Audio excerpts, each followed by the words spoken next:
السلام علیکم ورحمۃ اللہ وبرکاتہ۔ بسم اللہ والصلاۃ والسلام علی رسول اللہ، اما بعد۔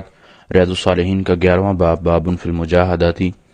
اور ریاض الصالحین کی حدیث نمبر 97 نمبر آج حدیث ہے ہماری۔ عن ابن عباس رضی اللہ عنہما، سیدنا عبداللہ ابن عباس رضی اللہ عنہما سے روایت ہے، قال رسول اللہ صلی اللہ علیہ وسلم، کہ رسول اللہ صلی اللہ علیہ وسلم نے فرمایا، نعمتان مغبون فیہما کثیر من الناس، دو نعمتیں ایسی ہیں یا دو نعمتیں ہیں جن میں اکثر لوگ خسارہ کرتے ہیں، گھاٹا کھاتے ہیں۔ الصحۃ والفراغ، صحت اور فراغت، رواہ البخاری، یہ بخاری کی روایت ہے۔ سیدنا عبداللہ بن عباس رضی اللہ عنہما نبی علیہ الصلوۃ والسلام کا فرمان بتلا رہے ہیں کہ لوگ زیادہ تر عام عوام وہ دو چیزوں میں خسارہ کھا جاتی ہے، ایک صحت اور ایک فراغت، یعنی جب اس کو صحت ہوتی ہے، تندرست ہوتی ہے، یا اس کو وقت مناسب میسر ہوتا ہے، کھلا وقت ملتا ہے، تو اس وقت وہ اللہ سے روگردانی کر جاتے ہیں، اللہ کی عبادت نہیں کرتے، اللہ سے منہ موڑ لیتے ہیں، اس امید پر کہ ابھی تو عمر باقی ہے، ابھی بال کالے ہیں، جب سفید ہوں گے تب داڑھی بھی رکھ لیں گے، جب بال سفید ہوں گے تب حج عمرہ اللہ کی عبادت کر لیں گے، نماز پڑھ لیں گے، مسجد چلے جائیں گے۔ اس سے پہلے وہ اس کی پرواہ نہیں کرتے، جوانی میں وہ اپنے دوسرے دنیاوی کاموں میں لگے رہتے ہیں۔ تو یہ انسان کا بہت بڑا خسارہ نبی علیہ الصلوۃ والسلام نے قرار دیا ہے کہ یہ اللہ کی نعمت ہے۔ ظاہر ہے اللہ نے ہمیں پیدا کیا،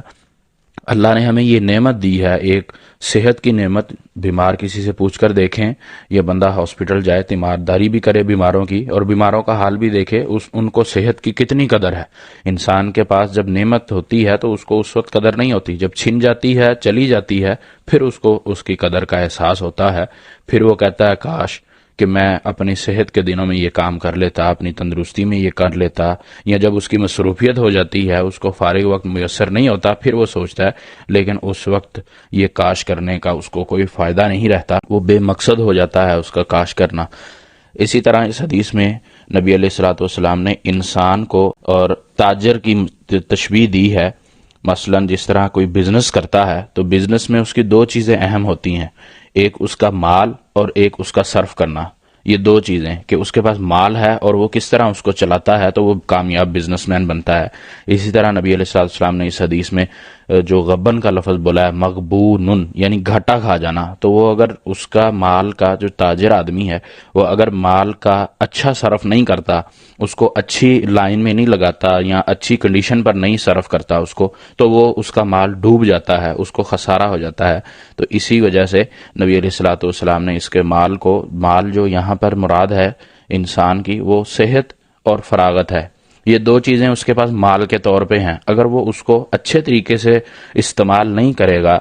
وہ ٹائم اس سے گزر جائے گا، اس سے وہ چھین لی جائیں گی یہ دونوں چیزیں، دونوں نعمتیں، تو پھر وہ اس کا خسارہ ہی خسارہ ہے۔ کیونکہ جو نعمت اللہ نے دی ہے انسان کو، اللہ نے اس کے بارے میں پوچھنا بھی ہے کہ بھئی میں نے تمہیں یہ نعمت دی تھی، میں نے تجھے صحت دی تھی، تو نے صحت سے میرے کاموں میں، میرے راستے کے کاموں میں، میرے راستے میں کیا کیا تو نے؟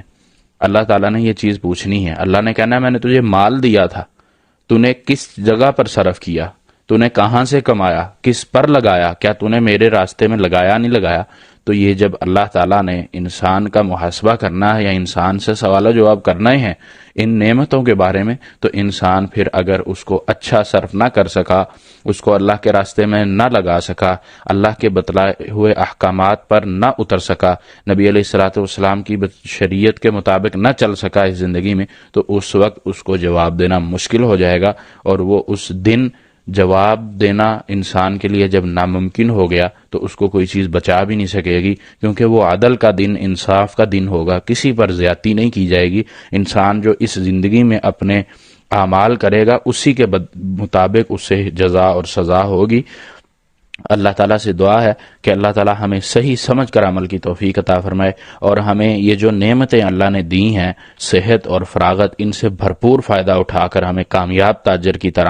کامیاب تاجر جس طرح مثال بنتا ہے، اس طرح ہمیں ان کو اچھے طریقے سے صرف کرنے کی توفیق عطا فرمائے۔ وما توفیقی الا باللہ، علیہ توکلت و الیہ انیب۔